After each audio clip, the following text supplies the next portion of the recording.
6:13, and this morning we have an exclusive interview. The Oneida County District Attorney is here to talk about the new Hartford Church Beating Case, which is making news across the country right now. 17-year-old Christopher Leonard took the stand in court on Wednesday to testify about the beatings that police say put him in the hospital and killed his 19-year-old brother Lucas at the Word of Life Church. Leonard testified against his sister, Sarah Ferguson, one of the 6 people accused of beating him and Lucas. Christopher's parents, Bruce and Deborah Leonard, face charges of manslaughter. The district attorney is looking to upgrade those charges to murder and gang assault. And right now we are joined live in the studio by the Oneida County District Attorney, Scott McNamara. District Attorney, thanks so much for being live and getting up early. Such an important case to talk about. First off, I want to ask you, how is Christopher doing? I can't even imagine what he's going through. Actually, he's doing really well. We actually downgraded the charge at the felony exam because his condition is so much better than we had initially thought it was going to be. So he doesn't appear to have any serious physical injuries, so he's not going to have any permanent injuries from this, it appears. So, you know, he is doing well, so that's good. What can you tell us, and I'm sure not a lot, but what can you tell us about how he is helping you with your investigation right now? Well, he's the surviving eyewitness to a homicide, so his testimony is very important to us and what he can tell us. I can't really talk too much about what he's telling us, but you know, obviously he's a very important individual for our case. Had this church ever been on your radar before? Is this a place you had been looking into? No, it has not ever been on our radar. As a matter of fact, the only contact the police really ever had with the church was typically the victim. A lot of the neighbors disliked the church. You know, they had their own thoughts about what the church was, so it wouldn't be uncommon for certain people to, you know, give them a hard time, or the neighbors. So no, it was not something that was on our radar.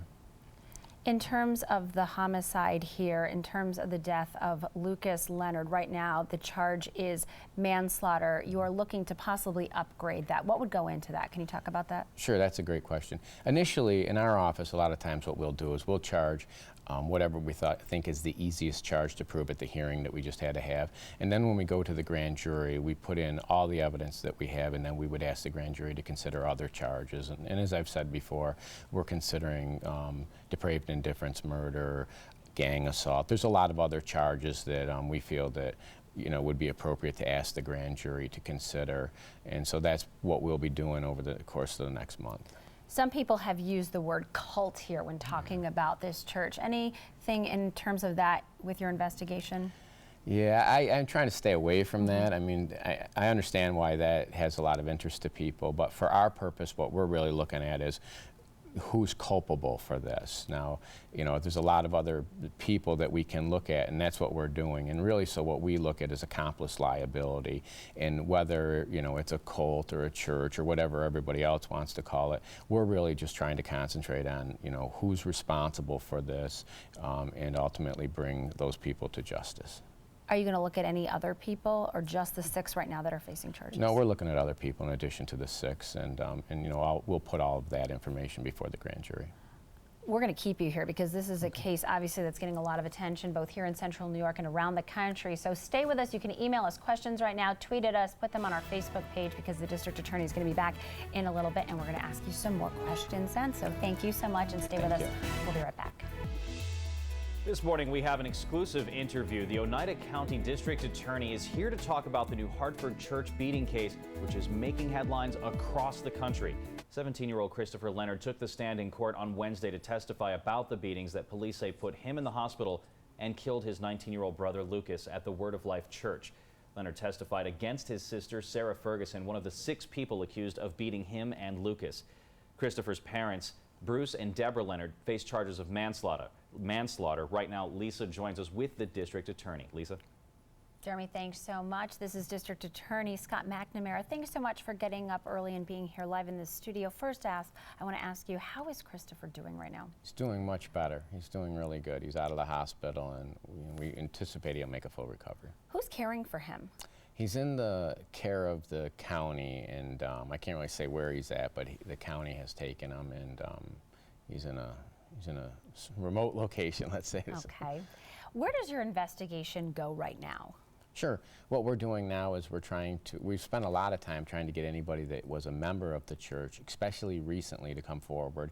And we continue to urge people to come forward because we're really trying to find out what was going on in the church and how much control the church had over people. So we're looking at that, and we continue to urge people to come forward.